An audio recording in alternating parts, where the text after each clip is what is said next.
देख लीजिए हम क्या कहेंगे कि हमने स्टार्ट किया है हमारा new topic which is a catalyst. Okay, ये कैटलिस्ट क्या होते हैं? तो कैटलिस्ट क्या होते हैं? जो रिएक्शन को स्पीड अप करते हैं, रिएक्शन को वो क्या करते हैं?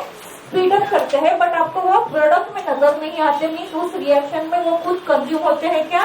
नहीं, बस उनका काम होता है रिएक्शन को स्पीड अप करना, रिएक्शन को हेल्प करना, रिएक्शन को प्रोडक्ट में कन्वर्ट होने के लिए। This is the first point. After that second point, transition metal. जो आपकी ट्रांजिशन मेटल है एंड ट्रांजिशन मेटल के जो कंपाउंड है which is act as a good catalyst. वो कैसे एक्ट होते हैं? They act as a good catalyst, they act as a good catalyst, आपके जैसे good students. Okay, so transition metal and their compound is act as a good catalyst, and last one वो क्या करेंगे? It is increase the rate of a chemical reaction.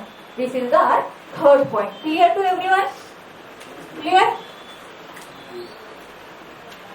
अभी हम देखेंगे कि why transition metal are act as a good catalyst. हमने बोल दिया है ना कि ट्रांजिशन मेटल और उनके कंपाउंड तो गुड कैटलिस्ट है, बट हमें देखना तो पड़ेगा क्यों वो गुड कैटलिस्ट है। जैसे तुम गुड स्टूडेंट हो, बट क्यों? वाई? तुम रोज पढ़ाई करते हो, तुम बहुत अच्छे हो।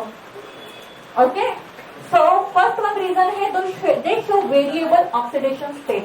जो आपके ट्रांजिशन एलिमेंट है ना, they show variable oxidation state. Variable oxidation state means +2, +3, +4। Okay, इस टाइप की दिखाती है ना। आपने देखा है transition element different type of oxidation states दिखाती है। जैसे स्कैंडियम +2, +3 दिखाता है, और manganese it having a highest oxidation state from +2 to +6 और +7 +7। सो जितनी भी आपकी ट्रांजिशन एलिमेंट होती है ना, वो variable different type of oxidation state दिखाती है। ये एक रीजन है। अभी different type of oxidation state दिखाती है तो क्या होता है? इससे ना इनको हेल्प मिलती है to participate in redox reaction और ऑक्सीडेशन रिडक्शन रिएक्शन। इसकी वजह से वो क्या कर सकती है? ऑक्सीडेशन रिडक्शन रिएक्शन में पार्टिसिपेट कर सकती है। Oxidation and reduction reaction. Okay, first point to clear. Okay, हम सेकंड देखेंगे कि वो क्या करती है। ये ट्रांजिशन मेटल्स जो होती है एज अ कैटलिस्ट जब एक्ट करती है ना, they are form unstable intermediate. Second point है आपका, they form unstable intermediate. Intermediate क्या होता है? जैसे देखो आपका एक रिएक्टेंट, आपको पता है ना केमिकल रिएक्शन में क्या होता है? एक रिएक्टेंट जो है ना प्रोडक्ट में कन्वर्ट होता है। हम क्या कहते हैं? ये केमिकल रिएक्शन हो गई, बट इन प्रेजेंस ऑफ यहाँ पे रिएजेंट्स होती है। क्लियर? यहाँ पे रिएजेंट्स होती है, कैटलिस्ट होते हैं। ओके, इनके थ्रू कन्वर्जन होता है ना। ओके, इनके थ्रू। बट यहाँ पे क्या होता है? जब एक रिएक्टर कन्वर्ट होता है तो ऐसे ट्रांजिशन स्टेट आती है। आफ्टर दैट वो कन्वर्ट होता है आपका प्रोडक्ट में। ये होता है आपका, यहाँ पे बनता है आपका अनस्टेबल इंटरमीडिएट। वो जितना अनस्टेबल होगा उतनी जल्दी आपको आपका प्रोडक्ट मिलेगा। क्लियर? सेकंड पॉइंट क्लियर हो गया आपको कि वो अगेन क्या बनाते हैं? It is form unstable intermediate. Then third one हम देखते हैं कि थर्ड वन क्या होता है। देन थर्ड वन हम देखेंगे कि थर्ड वन है they provide a large surface area. वो क्या प्रोवाइड करते हैं थर्ड वन में? यही पे लिख देती हूँ मैं ताकि क्लियर करने के लिए अच्छा होगा। दे प्रोवाइड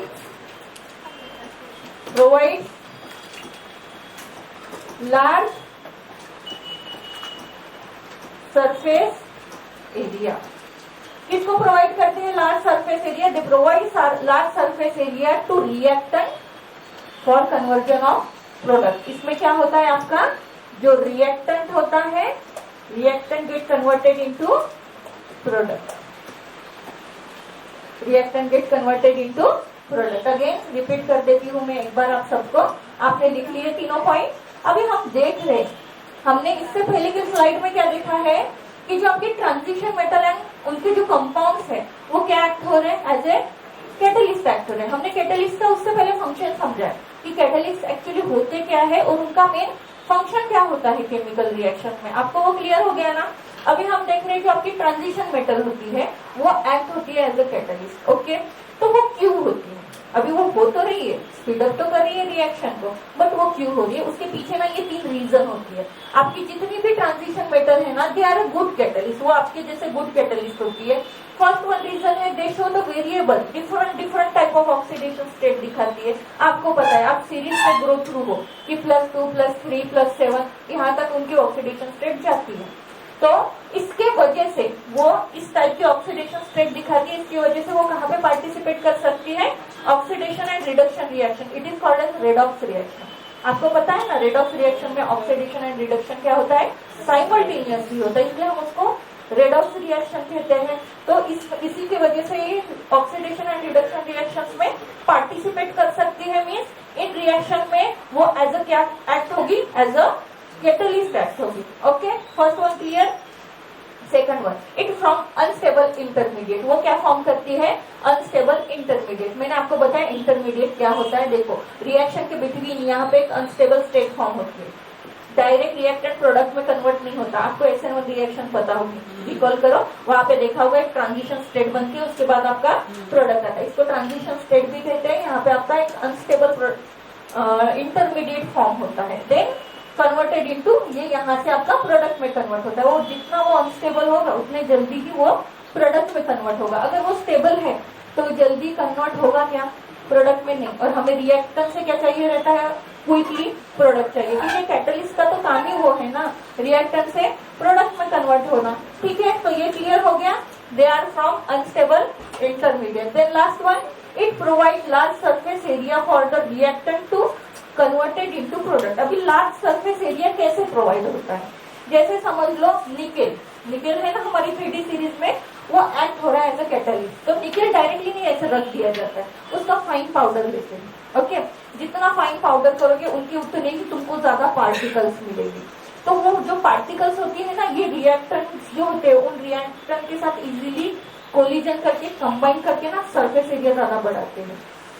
जैसे उनका अगर एरिया ज्यादा है तो वो ज्यादा पार्टिसिपेट करेंगे केमिकल रिएक्शंस में, इसलिए आपका रिएक्टेंट जो होता है ना प्रोडक्ट में जल्दी कन्वर्ट हो जाता है। So they provide large surface area for the conversion of reactant into product. This is the third one.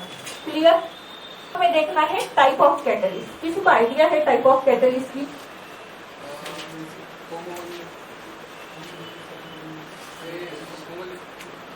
Cleavage हो गया ना, homolytic heterolytic. Homogeneous acidic basic reaction हो गई वो।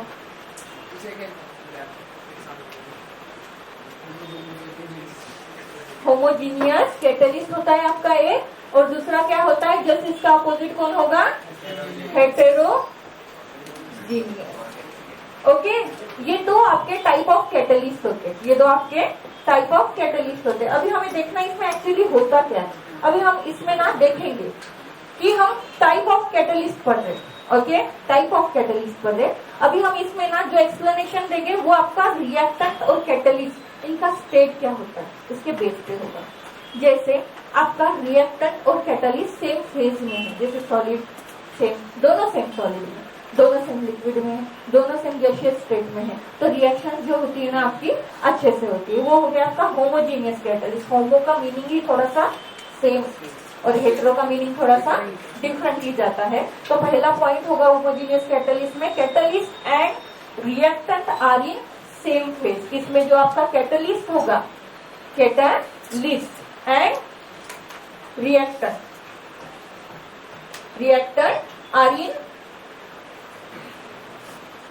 आर इन सेम फेज,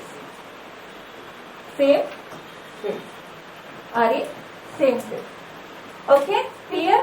अभी यहाँ पे जो आपका कैटलिस्ट होता है, it is work by forming a unstable intermediate. ये जो होमोजीनियस कैटलिस्ट होता है, it is form A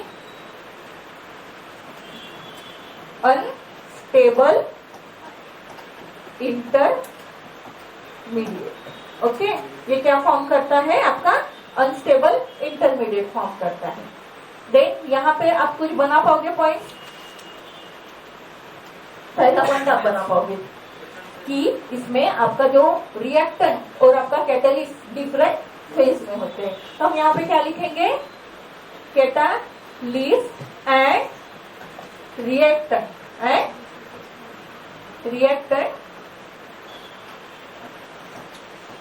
R in different phase. Clear? Are in different phase. जैसे वो यहाँ पे जो होमोजीनियस कैटलिस्ट है ना अनस्टेबल इंटरमीडिएट बनाता है, तो आपका ये जो हेट्रोजीनियस कैटलिस्ट है ना वो क्या प्रोवाइड करता है, it provide a surface area for a reaction. वो क्या प्रोवाइड करता है, इट प्रोवाइड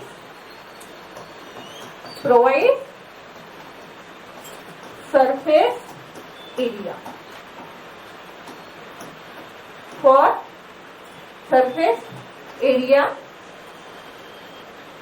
सरफेस ही लिखो, it provide surface for reaction.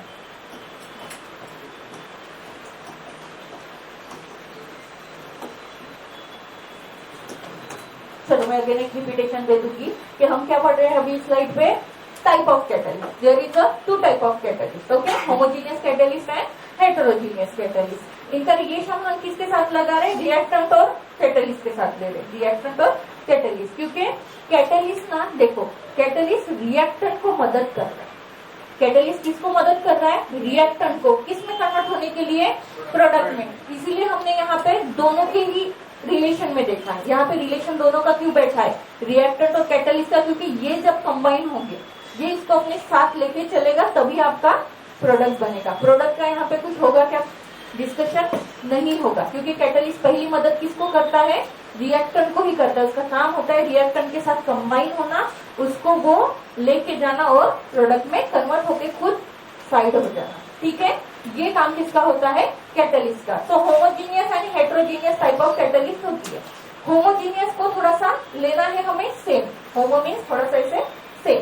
तो इसमें क्या होता है, आपका जो कैटलिस्ट होता है और रिएक्टेंट होता है, उनका फेज क्या होता है, सेम फेज हो सकता है। लिक्विड सॉलिड सॉलिड और गैसियस गैस, इस टाइप का सेम हो सकता है। Again it form unstable intermediate. इनका मेन ये क्या फॉर्म करते हैं, आपका अनस्टेबल इंटरमीडिएट फॉर्म करते हैं। हेट्रोजीनियस को जस्ट अपोजिट करना है।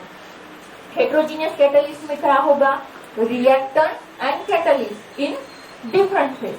ओके, होमोजीनियस में सेम होते हैं, इसमें क्या होंगे, reactant and catalyst in different phase. Clear हो गया first one, reactant and catalyst क्या होंगे, डिफरेंट फेज में होंगे। After that they provide surface area for reaction. यहाँ पे क्या बनता है, अनस्टेबल इंटरमीडिएट बनाते हैं ये लोग। बट हेट्रोजीनियस कैटलिस्ट क्या बनाते हैं, ये क्या प्रोवाइड करते हैं, आपको सरफेस एरिया प्रोवाइड किया जाता है फॉर द रिएक्शन। क्लियर? अभी हम कुछ एग्जांपल्स देखेंगे। एग्जाम्पल, चलो स्टार्ट। थोड़ा सा राइटिंग कर लो एग्जाम्पल के बारे में। First one, MnO2 act catalyst to decompose, नहीं कलेक्टिवली कैटलिस्ट का है, डिकम्पोज ऑफ KClO3 if मैं लेती हूँ twice of KClO3 in presence of heat और MnO2 act as a catalyst, तो मुझे मिलता है ट्वाइस ऑफ KCl प्लस यहाँ पे बनते हैं थ्राइस ऑफ O2 रिलीज होते हैं रिएक्शन। देन सेकंड वन है हैबर प्रोसेस। ये जो हैबर प्रोसेस होती है आपकी अमोनिया प्रोडक्शन के लिए यूज की जाती है। ओके, अमोनिया प्रोडक्शन के लिए यूज की जाती है। और यहाँ का कैटलिस्ट जो है ना आपका, वो होता है MO/Fe। ये कैटलिस्ट यूज होते हैं यहाँ पे। देन आपका थर्ड वन है Fisher.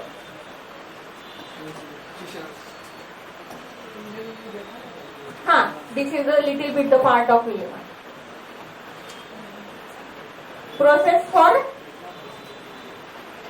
gasoline production. They use CO TH alloy.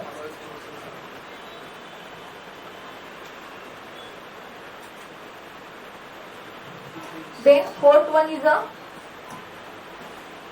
hydrogenation of ethene to ethane.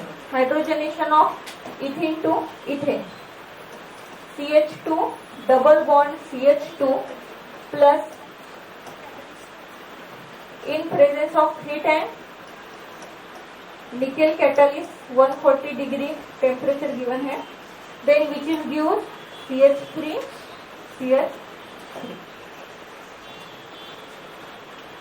Last one तो मैं लिख लेती हूँ. हाँ लास्ट वन मैं लिख लेती हूँ. Last one for a contact process. Last one is for a contact process. This is the production for H2SO4. Production of H2SO4 acid होती है कि बेस होता है?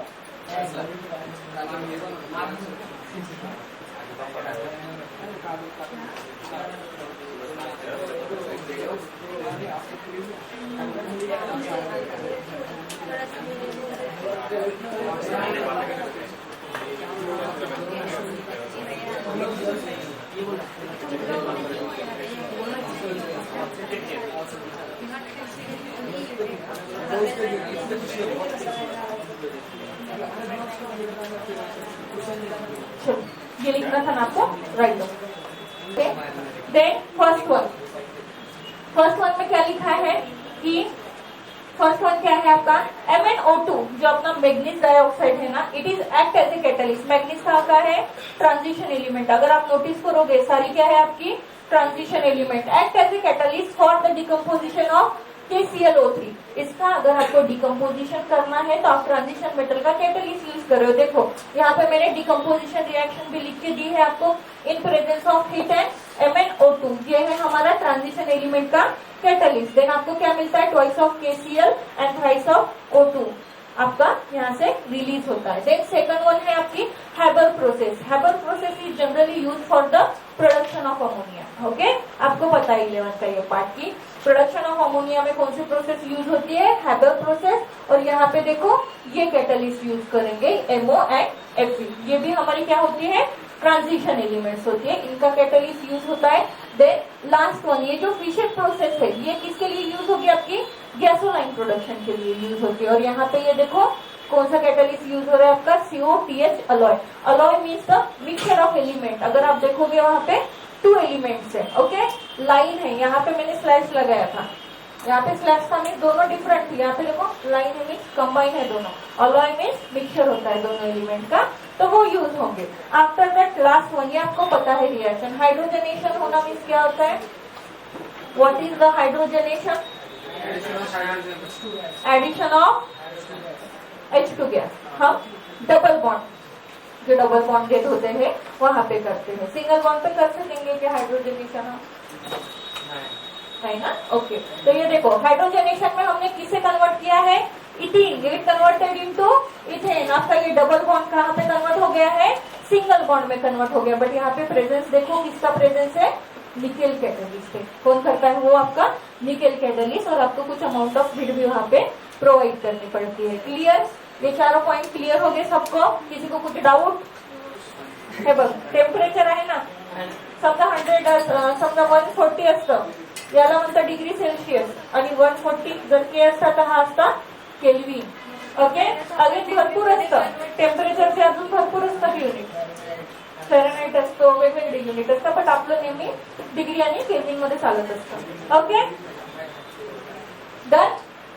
चलो next one is a contact process. ये आपकी कॉन्टैक्ट प्रोसेस होती है for the production of H2SO4. क्या होता है H2SO4? एसिड होती है which is sulphuric acid. Okay, हाँ, अगर हमें सल्फ्यूरिक एसिड का प्रोडक्शन बनाना होता है तो हम ये कॉन्टैक्ट प्रोसेस को यूज करते हैं. यहाँ पे आपको ये रिएक्शन किताब में दी गई है which is sulphur dioxide get react with oxygen, then it give to sulphur trioxide. Okay, simple reaction है, बस बैलेंस है, वो देखना पड़ेगा आपको. देन लास्ट वन इज कौन है? कार्बन मोनोऑक्साइड किसके साथ रिएक्ट हो रहा है? जल, पानी, जल के साथ रिएक्ट हो रहा है और हमें क्या मिलता है? ये कौन है? Carbon dioxide. यहाँ पे ना प्लेटिनाइज करके है कैटलिस्ट, प्लेटिनाइज यहाँ पे लिखो, यहाँ पे आपकी बुक में है देखो,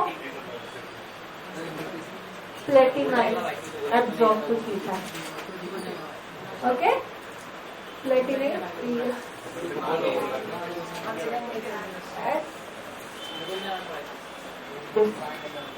ओके, ये प्लेटिनाइज कैटलिस्ट होता है आपका यहाँ पे। Okay, last one reaction hard है कि इजी है हमारी? ये कैसे बना? इजी है ना? Okay, carbon monoxide get react with जल in presence of HCl catalyst and आपको मिलता है carbon dioxide with dihydrogen gas. Clear? Then अभी हम देखेंगे कि फॉर्मेशन ऑफ इंटरस्टिशियल कंपाउंड कैसे होता है, जो हमने सॉलिड स्टेट में लिखी थी। इंटरस्टिशियल कंपाउंड फॉर्मेशन था ना सॉलिड स्टेट में, कुछ याद आ रहा होगा तो वो देखेंगे हम। फॉर्मेशन ऑफ इंटरस्टिशियल कंपाउंड किस प्रकार होते हैं? Next heading, formation of interstitial compound.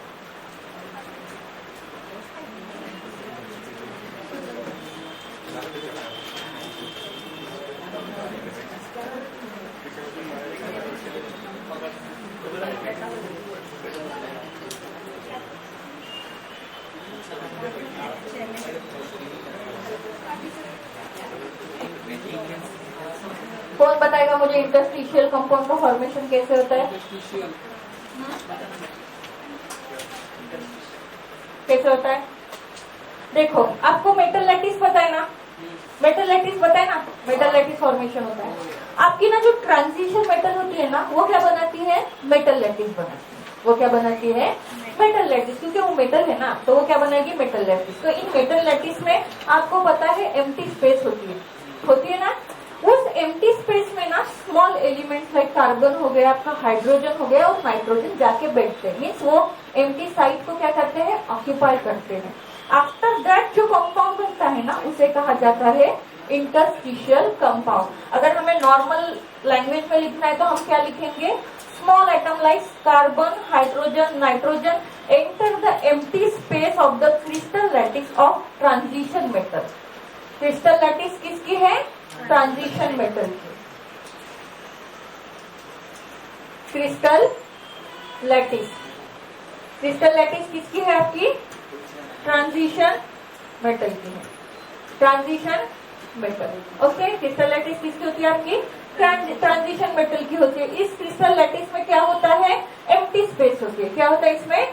Empty space. उसको ना इंटरस्टिशियल स्पेस भी कहते हैं और वॉइड भी कहा जाता है। हमें पता है वॉइड भी कहा जाता है।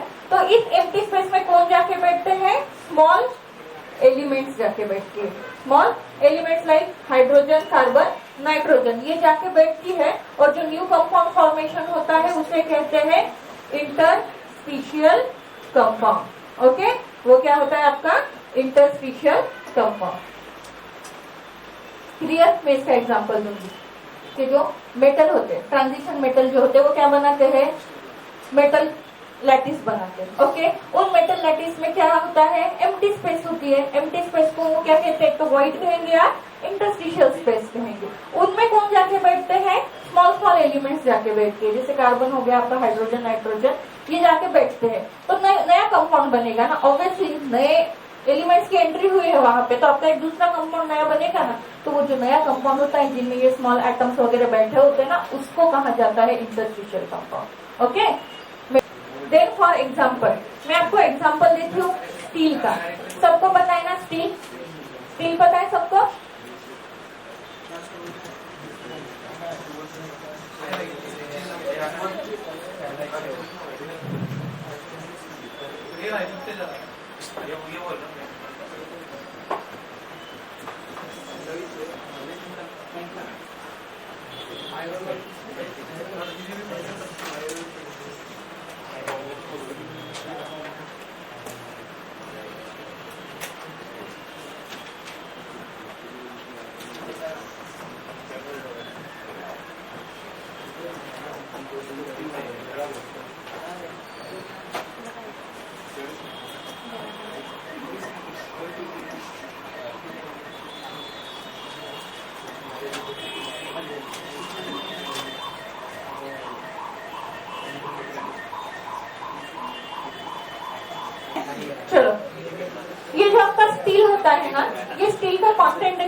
क्या है, स्टील में क्या क्या है, आयरन प्लस कार्बन। हमने इंटरस्टिशियल कंपाउंड, ये आपका इंटरस्टिशियल कंपाउंड है, क्योंकि हमने क्या कहा था, इंटरस्टिशियल कंपाउंड कैसे बनता है, जैसे समझो आयरन की मेटल लैटिस थी, आयरन की मेटल लैटिस थी, उसमें कौन सा स्मॉल एलिमेंट उनके एम्प्टी स्पेस में ट्रैप हुआ, कार्बन ट्रैप हुआ, और अगेन हमें न्यू इंटरस्टिशियल कंपाउंड बना, वो कौन था, ये आपका स्टील। ऐसे रिलेट कर सकते हैं ना हम इसको, रिलेट किया, क्लियर हुआ रिलेशन उसका। तो स्टील में देखो आयरन भी मेन कंटेंट होता है और दूसरा होता है आपका कार्बन। अभी ये जो कार्बन है ना, तो उस आयरन पे हमने क्यों कार्बन को ऐड किया गया है और उसका इफेक्ट क्या होता है। ओके, अगर ये स्टील में जो ये कार्बन है ना एडेड, तो उसका इफेक्ट क्या होता है, जैसे मेलिएबिलिटी एंड डक्टिलिटी। आपको पता है कि मेटल को क्या होती है, मेलिएबिलिटी होती है, डक्टिलिटी होती है। तो ये मेलिएबिलिटी और डक्टिलिटी इनकी ना बेटा ये डिक्रीज करते हैं, क्या करते हैं इनकी, ये कार्बन की वजह से क्या होती है वो डिक्रीज, और क्या इंक्रीज होता है, hardness and strength. Hardness and strength क्या होती है उनकी, इंक्रीज होती है, क्या होती है उनकी, इंक्रीज। अभी क्यों, क्यों स्टील की क्या बनती है, रॉड्स बनती है, पता है ना, स्टील की रॉड्स बनती है। हमारे घर के बर्तन, घर में जाओ किसी को फेंक के देखो, दीवार पे फेंक के देखो, वो टूटेगा क्या, नहीं, इट्स एक्सपेरिमेंट। देखो घर में जब कोई ना हो तब कर, तो टूटेगा क्या, नहीं, तो मीन्स वो क्या है, हार्ड है, उनके पास क्या है, स्ट्रेंथ है। देन उनकी मेलिएबिलिटी एंड डक्टिलिटी कम हो चुकी है, क्योंकि अगर वो मेलिएबल होता और डक्टाइल होता तो एकदम कुछ भी कर सकते थे, उसको पतरा भी बना सकते थे, घर के बर्तन पटक पटक के पतरा बना दो, उनकी वायर्स बना दो, जाओ बना के देखो होती है क्या, नहीं, वो आपके स्टील के बर्तन होते हैं सारे।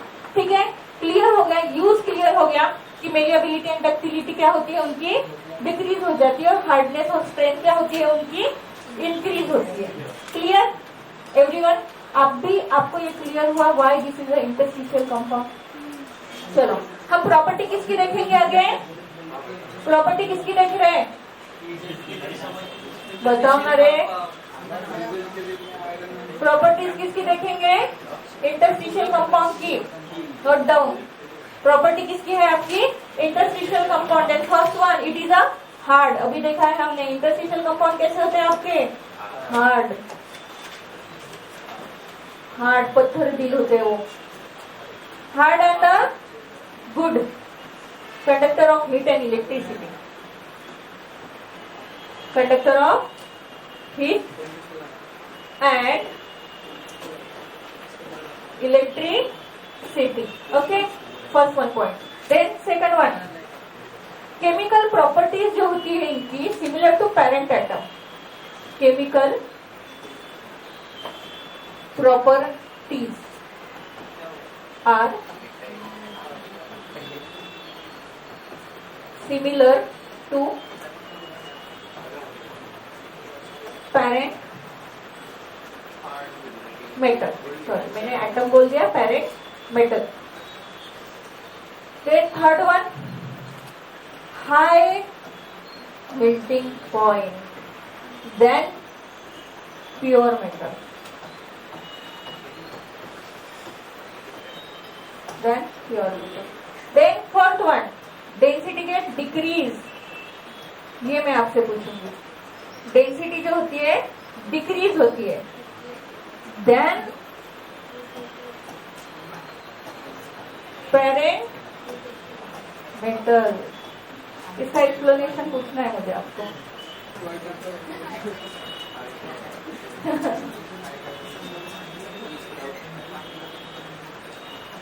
मेटल कार्बाइड जो होती है आपकी are chemically inert, are chemically inert, are chemically inert and very hard, and very hard. मैं यहाँ पे लिख देती हूँ मेटल कार्बाइड की कुछ एग्जांपल्स आपको, ताकि आपको क्लियर रहे मेटल कार्बाइड क्या होती है।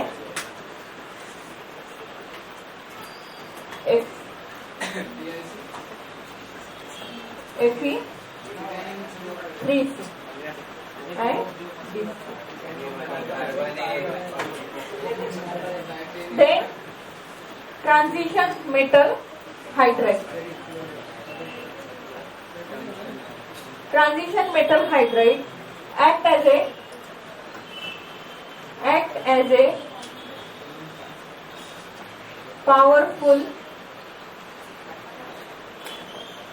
reducing agent.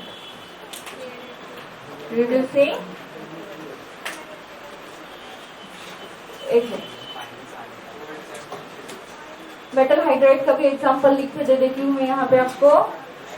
वो होते हैं आपके titanium H2 and zirconium H2। Let's start. Properties में हमने सबसे पहली प्रॉपर्टी क्या देखी है? They are hard. वो कैसे होते हैं?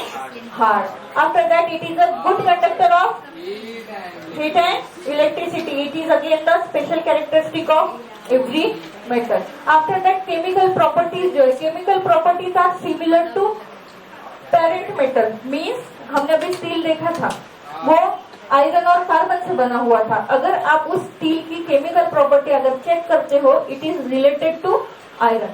ओके, पेरेंट एटम जो है ना, मेन कंस्टिट्यूएंट जिसका ज्यादा कंस्टिट्यूएंट होता है, वो पेरेंट एटम उनका उनके सिमिलर जाती है। आफ्टर दैट इसका explanation, high melting point than pure metal. Pure metal के जितने भी मेल्टिंग पॉइंट होंगे प्योर मेटल का, तो आप इंटरस्टिशियल कंपाउंड का अगर चेक करोगे तो आपको हाई दिखेगा, क्योंकि इंटरस्टिशियल कंपाउंड जो होती है ना, वो हार्ड होती है। अभी हमने कैरेक्टरिस्टिक देखा था, वो क्या होती है? हार्ड एंड उनको स्ट्रेंथ होती है। That's why they show high melting point as compare to pure metal. Pure metal आपकी सॉफ्ट होती है।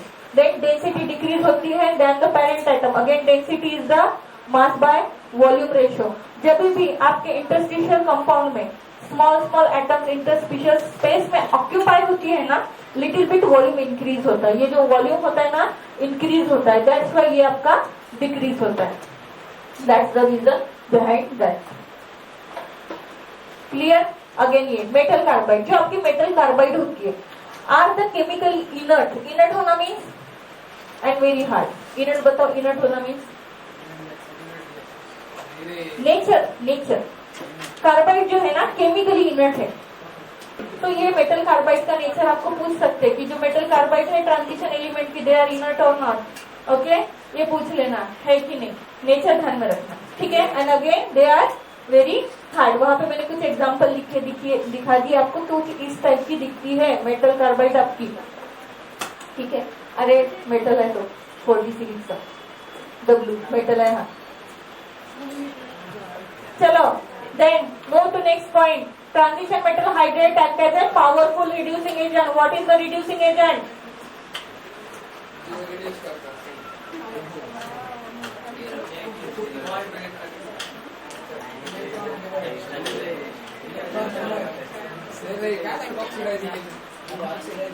See this metal, clear? Metal है वो। Then what is reducing agent?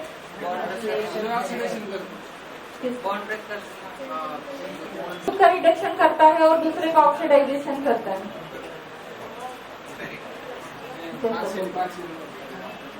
Oxidising agent क्या होता है?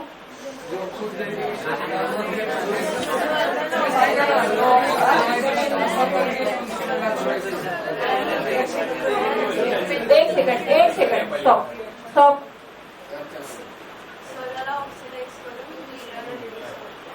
राइट।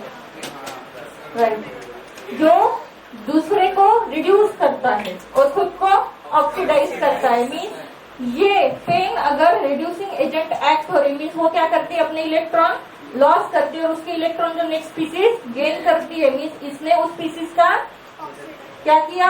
ऑक्सीडेशन किया कि रिडक्शन किया? रिडक्शन किया और उसका खुद का क्या हुआ? ऑक्सीडेशन हुआ। That's why it is called as a reducing agent. Last topic, formation of alloy. चलो नको सांगू, मी सांगते। फॉर्मेशन ऑफ, मला त्याचे पैसे मिळतात रे सांगायचे। फॉर्मेशन ऑफ अलॉय क्या होता है? अभी हम पढ़ेंगे सबसे पहले अलॉय क्या होता है। अलॉय क्या होता है? Alloy is the homogeneous mixture of a 2 or more metal. Okay, हम क्या कहेंगे? इट इज ए, आवाज नका करू, तुम्हाला येत आहे बट बिहेव प्रॉपरली। ओके, क्या होता है? It is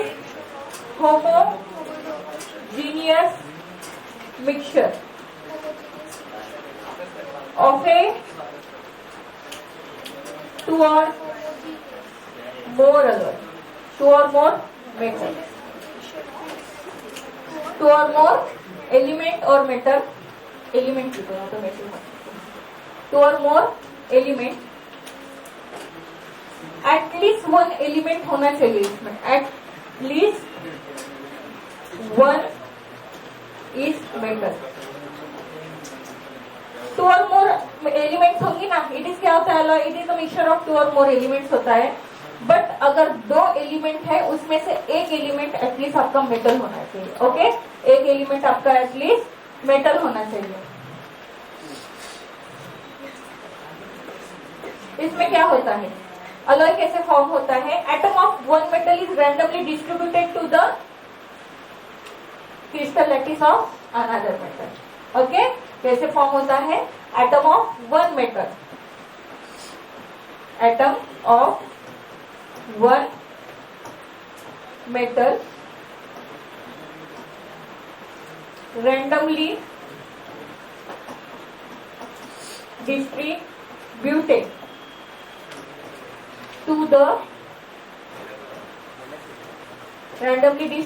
to the crystal lattice of another metal. क्या हो गया, randomly distributed to the crystal lattice of another metal.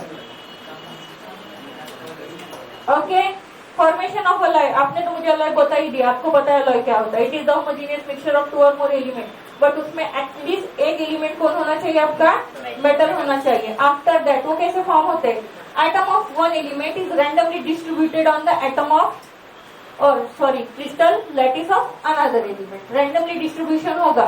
Okay, अभी हम देखेंगे कि फॉर्मेशन ऑफ अलॉय जो है, ट्रांजिशन मेटल में अलॉय क्यों बनता है. हम एक ट्रांजिशन मेटल में ही पढ़ रहे, तो ट्रांजिशन एलिमेंट जो अलॉय बनाते हैं इसके पीछे का रीजन है. ऊपर देखो, फॉर्मेशन ऑफ अलॉय, जो फॉर्मेशन ऑफ अलॉय है in transition metal due to, हम पढ़ेंगे ये आपकी जो ट्रांजिशन मेटल है वो अलॉय क्यों बनाती है. इसके पीछे दो रीजन है. First one is they having a similar atomic radius, after that similar chemical properties. कितने रीजन है आपके इसके पीछे, ट्रांजिशन मेटल अलॉय बनाने के पीछे दो रीजन है. First one is they have a similar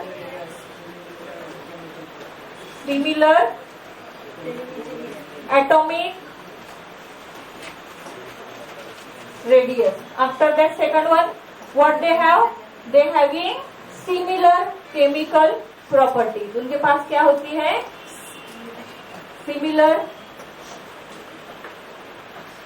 chemical property. ये दो रीजन होता है. अभी तक हम पढ़ रहे थे ना, अलॉय बन रहे कि अलॉय क्या होता है. It is the homogeneous mixture of a two or more element, at least one element is metal. So ये बनते कैसे है, one atom is randomly distributed to the metal crystal of other atom. Okay, so formation हो रहा है alloy का, इन transition elements में हो रहा है. तो ट्रांजिशन एलिमेंट को क्या की जरूरत पड़ रही है अलॉय बनाने में. ओके, क्यों ही वो बना रहे, उसके पीछे दो रीजन है. ट्रांजिशन एलिमेंट जो होती है सिमिलर एटॉमिक रेडियस शो करती है. जो भी होगी आपकी, जो अलॉय मिलके बनाएगी ना, अलॉय में दो एलिमेंट होगी. ओके, दो एलिमेंट की एटॉमिक रेडियस सिमिलर होनी चाहिए. आफ्टर दैट दोनों एलिमेंट की केमिकल प्रॉपर्टी भी सिमिलर होनी चाहिए, तभी वो अलॉय बनाएगी, अदरवाइज नो. क्लियर. अलॉय कब बनेगा दो एलिमेंट का, जब उनकी केमिकल प्रॉपर्टी सिमिलर होगी और उनकी एटॉमिक रेडियस सिमिलर होगी. क्लियर हो गया सबको. अभी हम ना क्लासिफिकेशन ऑफ अलॉय देखेंगे, देन क्लास स्टॉप कर देंगे. ओके, क्लासिफिकेशन ऑफ अलॉय जो होते हैं ना, दो टाइप की होती है. फर्स्ट वन होती है आपकी फेरस अलॉय होती है, then non ferrous alloy. Classification of alloy.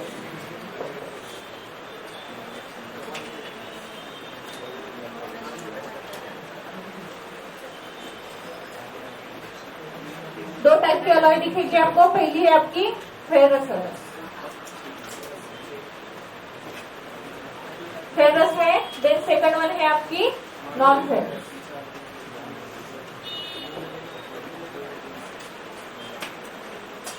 दो टाइप की अलॉय होती है, फेरस अलॉय होती है और नॉन फेरस। आपको नाम से पता चल रहा होगा मेन कॉन्स्टिट्यूएंट कौन होगा उनका, आयरन, Fe। तो जो आपकी फेरस अलॉय होंगी उनका मेन कॉन्स्टिट्यूएंट कौन होगा, मेन कंपोनेंट कौन होगा? तो Fe होगा आपका। लिखो यहाँ पे मेन कंपोनेंट कौन होगा? Fe होगा। उनका मेन कंपोनेंट क्या होगा? Fe होगा। Then other component are randomly mix with Fe। Second one is other component are randomly other components are randomly mixed with Fe, mixed with Fe। Okay, for example हम इसका example लिख लेते हैं, आपको ज्यादा क्लियर हो जाएगा। फर्स्ट वन है आपका nickel steel, then second one है आपका I think stainless steel, sorry एक बज गया वहां का। ओके, स्टील जो आपका स्टेनलेस स्टील होता है ना, ये स्टेनलेस स्टील यहाँ पे ही लिख देती हूँ, यहाँ पे ना 2% कार्बन होती है, it contain 2% carbon. Then non ferrous alloy, अभी ये नॉन फेरस अलॉय में आपका मेन कॉन्स्टिट्यूएंट Fe होगा क्या? नहीं, alloy without Fe as a main constituent. Number one, alloy without Fe as a main constituent, और कंपोनेंट भी लिख सकते हो, कॉन्स्टिट्यूएंट भी लिख सकते हो। मेन मेटल ही लिखते हैं इसका, main metal. Then second one है उसका mixing of transition metal with another metal or non metal. Mixing of transition metal with other metal or non metal. इसके एग्जाम्पल लिख लो। First one is a brass. Brass में अगर आप देखते हो तो आपको मिलेगा Cu plus zinc. And third one है आपका ब्रॉन्ज, थर्ड वन है आपका ब्रॉन्ज। ब्रॉन्ज में अब आप देखोगे आपको मिलेगा Cu प्लस T। ऐसा हम ना क्लासिफिकेशन ऑफ अलॉय देख रहे हैं। अगर हम क्लासिफिकेशन ऑफ अलॉय देखते हैं तो टू टाइप है क्लासिफिकेशन ऑफ अलॉय के। फर्स्ट वन क्या है? Ferrous alloy. Then second one क्या है आपका? Non ferrous alloy. इन फेरस अलॉय अगर हम देखते हैं तो मेन कॉन्स्टिट्यूएंट कौन होता है आपका? Fe। फेरस अलॉय में जो मेन कंपोनेंट क्या होता है उस अलॉय का? Fe होता है। After that other component are randomly distributed with Fe। जो आपका मेन कंपोनेंट Fe है ना, उसके साथ अनदर कंपोनेंट मिक्स किए जाएंगे। ओके, बट मेन कंपोनेंट कौन रहेगा आपका? Fe। जो बचे हुए कंपोनेंट है वो उनके साथ मिक्स किए जाएंगे, तब जाके आपका कौन सा अलॉय बनेगा? ये ferrous alloy. For example nickel steel and stainless steel, ये दो एग्जांपल है फेरस अलॉय की। ओके, फेरस अलॉय की दो एग्जांपल है, निकेल स्टील है आपका और स्टेनलेस स्टील है। स्टेनलेस स्टील में आपको दिखोगे तो 2% ऑफ कार्बन दिखता है। After that non ferrous alloy है। नॉन फेरस अलॉय अगर आप देखते हो कि क्या होता है, वहां पे मेन कंस्टिट्यूएंट होता है क्या? Fe आपका? No, alloy without Fe as a main metal. वहां पे अलॉय होगा क्या मेन मेटल? नहीं। मिक्सिंग ऑफ ट्रांजिशन मेटल, यहाँ पे जो ट्रांजिशन मेटल है ना मिक्स होगा, एक तो मेटल के साथ भी हो सकता है और नॉन मेटल के साथ भी हो सकता है। ये मेटल के साथ भी हो सकता है और वो नॉन मेटल के साथ भी मिक्स हो सकता है। नॉन मेटल्स में हाइड्रोजन हो गया आपका, उधर का वो कार्बन हो गई आपकी। ओके, तो यहाँ पे brass and bronze is a two main example for non ferrous alloy. यहाँ पे आपको फेरस दिख रहा है, कहीं पे दिख रहा है, इसलिए हम उसको क्या कह रहे हैं? Non ferrous alloy.